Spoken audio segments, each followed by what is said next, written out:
What's up, YouTube? Welcome to another episode of From the Booth to the Court.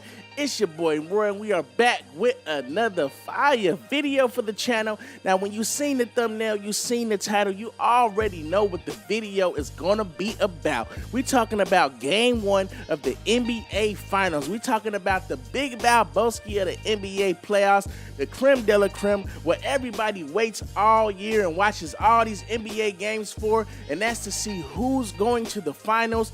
What team is going to be able to hoist that Larry O'Brien trophy above their heads? Okay.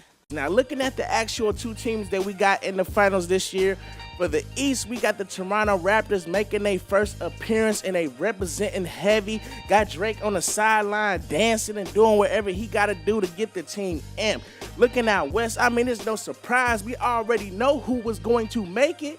Golden State Warriors. I mean, everybody know. I'm a Spurs fan. I wanted my Spurs to go. I root for the Spurs and nobody else, but I'm a realist and I'm not stupid. We already know Golden State Warriors had a stacked team. They get Boogie Cousins. Make them more stacked, more better. Core stay going.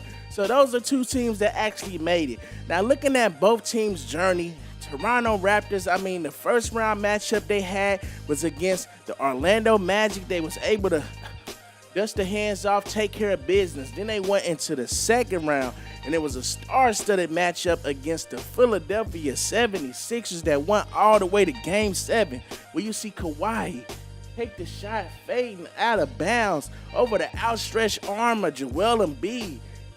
Shoot the shot, rainbow shot over the arm, hit the rim, bounce, bounce, bounce, bounce, and falls into the net, breaking the hearts of all the Philadelphia fans, the Philadelphia 76ers. Hell, I wasn't even a Sixers fan, and I was like, oh my God, I feel sorry for him.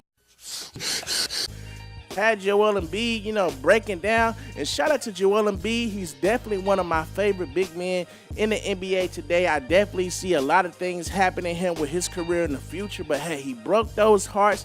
He was able to move on and face Milwaukee and Giannis and the boys. Oh my God, like I didn't know who was going to win that matchup. And then I saw the first two games happening. Milwaukee took them. I was like, they may be going to the ship.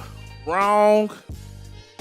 Come on, the Raptors, they wasn't having that, man. They took those next 4 games and they actually did what they were wanting to do when they made those trades, and that's get over the hump.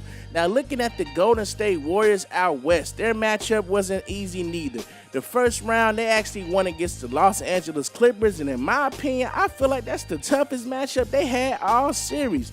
I mean, they had Patrick Beverley, Lou Will taking it to them. Those boys was not showing no fear, doing their thing, balling out. But, you know, the Golden State Warriors was eventually able to grab control over the series and advance to actually play the Houston Rockets. Now, the Houston Rockets series, everybody was expecting them in Houston to be actually the Western Conference Finals.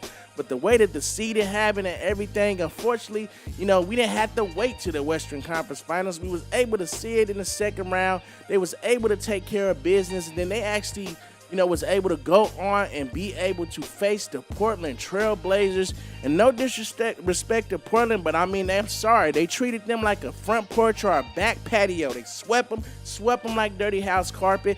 Gotta keep it real, no disrespect. Hey, I'm a Spurs fan. My team got eliminated early. You suck.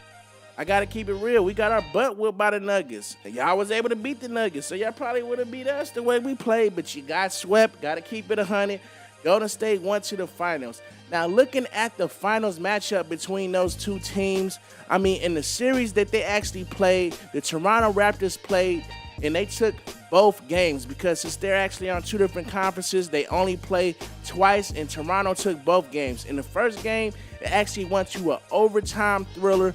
KD was scoring 50 points. Kawhi scored like, 35, 37, 39, one of those actual numbers. And, you know, the Golden State was actually playing without Stephen Curry, but eventually the Raptors was able to get the W in overtime. Now, the second game, Golden State had a full roster that had everybody, in Toronto was playing without Kawhi.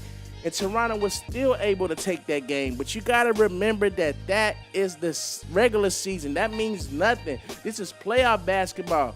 Different atmosphere. Everything is different. This is the finals. Every possession means everything. The stakes is high. And Golden State are not going out that easy in the finals. I mean, they won 3 of the last 4 championships. These boys are respected. Now, so looking at the actual matchup, looking at the Toronto Raptors, for tonight's matchup, I feel this is a must-win game for the Toronto Raptors. They cannot afford to lose this game. If they lose this game, I'm sorry, they definitely going to lose the series. This is a must-win for them. They got home court advantage. They cannot afford to relinquish that. Now, for Toronto to actually ball out and win this series, I think what they need to do are a lot of things. One, they actually need help. Kawhi needs help. This is the finals. He's not going to be able to do it all by himself. He's going to need Kyle Lowry to have big games. He's going to need Danny Green. Shout out to my former Spur brother. I rock with you, Danny. But he cannot afford to have an icy hot Danny. He needs an on fire Danny. Now, Danny, he has the 3-point record in the finals. If he get that Danny, Kawhi, your chances are looking good, because that Danny was putting them things up. He was stroking. He's going to need Serge Ibaka to actually play big. He's going to need Marc Gasol to be a Memphis Grizzly Marc Gasol. Kawhi is not going to be able to carry this team by himself in the finals and expect that to be the way to get the job done. This is a different level. And what they need to do in this game is they need to jump on Golden State early. I'm talking about come out with that aggressiveness and that passion to actually get this W. If you get up and get a big lead on Golden State, do not take your foot off the gas. Do not take your foot off of their neck. Keep shoving it down they throat. Keep the gas going. Keep it floored, because I done seen Golden State come back from 25-point deficits, 27-point deficits. I mean, hell, just the last game in game 4, like they went into the fourth quarter down like 15 points against the Portland Trail Blazers, came back and won game 4. Look at, in 2017 when Kawhi was on the Spurs. When Kawhi went out with the injury, the Spurs were up by like 23, 24 points or something crazy like that. Golden State still won. It's no lead safe with the actual firepower and the offense that they have. So they got to definitely keep the foot on the gas. And in the next, one that I have as far as they tip, basically control and do what they can to stay connected to Stephen Curry and Klay Thompson's jersey. I'm talking about, I don't want them guys to move without nobody touching them. Matter of fact, breathe on them. You need to be breathing on them the whole game. They cannot have no space, because if you get them any inch of daylight, they letting it fly, and the way that them boys shoot is probably going to go in, and it's not going to be good. So I'm talking about be on their draws defensively. You got to be there. Now, on the other spectrum, for Golden State, I mean, they basically are kind of undermanned right now.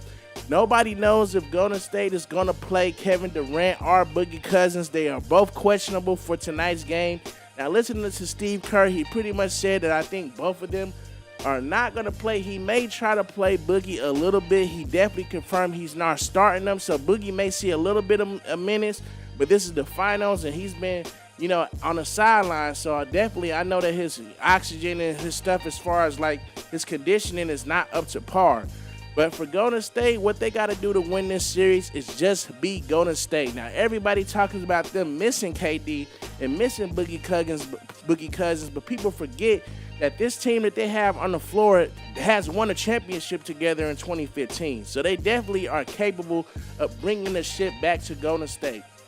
You don't want to let them get rolling. Now, for them to win, they definitely got to get rolling offensively. They need Draymond to do what he was doing last series. Like, the minute the rebound comes down, he's pushing the pace, getting those triple doubles, because when he pushed that pace, he's good at basically finding spots and finding their players to be able to hit threes. Definitely Klay Thompson and Curry. So if Klay and Curry get rolling, that offense gets rolling, if the Toronto Raptors don't do nothing to stop it, it's going to be a blowout. They're going to get down early, and it's not going to look good for them, because Golden State know how to seal the deal when they get up in big games. So the key for them is to be able to get Stephen Curry rolling. The next actual key for them is to be able to get Klay Thompson rolling. If they are able to get one or both of them, they have a good chance of winning this game because Klay Thompson, that boy can fill up the stat sheets and fill up the scoreboard. I mean, he scored 30-something in the actual quarter, 60 points in the game. You do not want to see that man firing that ball. But if that's the key for them, to be able to get, them easy 3 looks and being able to push the pace and push the offense, and then also just being able to hone in defensively and do what they can to be able to get stops and be able to get, defensive rebounds, to be able to push the pace, for them to get easy open looks and being able to get, open threes. So those are actually the keys that I think for the Golden State Warriors for this actual game 1. Now, game 1, like I mentioned, it's a must-win, I feel, for Toronto. So I feel Toronto is going to win game 1. As far as the series, I'm picking Golden State to win the series, whether KD or Boogie Cousins play or not, just because they've been there, they've done it. Everybody on that team knows what it takes to get the job done. I mean, the Raptors, they got boys who've been there and done it as well, with Kawhi Leonard and Danny Green, but I mean, that whole team for Golden State has been there and done it.